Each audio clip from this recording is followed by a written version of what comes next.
Сәлеметсіздер ме, құрметті ұстаздар, бүгін сіздерге дүниетану пәнінен 1 және 4 сыныптарға арналған қысқа мерзімді сабақ жоспарларын қалай жүктеп алуға болатындығын көрсететін боламыз.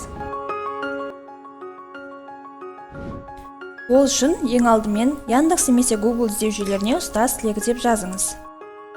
Ең бірінші болып шығып тұрған ұстаз слегі республикалық ұстаздар сайтына өтесіз де ымж бөлімін таңдайсыз. Сол жақ шеттегі сайтқа кіру батырмасын басу арқылы сайтқа кіріп, немесе тіркелу батырмасы арқылы сайтқа тіркеле аласыз. Пән таңдау батырмасын басу арқылы өзіңізге қажетті дүниетану пәнін таңдайсыз. Дүниетану пәнінен 1-4 сыныптарға арналған қысқа мерзімді сабақ жоспарлары батырмасынан басасыз. Өзіңізге қажетті сынып бойынша қымжыны және презентацияны таңдайсыз.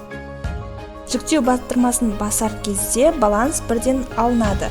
Құрметті ұстаз, егер балансыңыз жеткіліксіз болса, Каспий кезет қосымшасына өтіп, іздеу жүйесіне ұстаз слегі деп жазасыз да, өзіңіздің ID номеріңізді көрсету арқылы балансыңызды толықтыра аласыз. Жүктеу батырмасы басылғаннан кейін сіз сатып алған қымжылар бірден жүктеп алу батырмасына ауысады. Жүктелінген қымжы загрузки бөлімінде сақталады.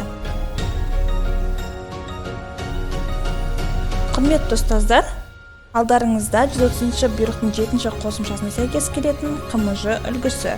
Бұл қымжылар кез келген баспаға сәйкес келеді, себебі сабақтың тақырыбы мен оқу мақсаты оқу бағдарламасынан алынған, ал оқу бағдарламасы Қазақстан Республикасы бойынша ортақ болып табылады.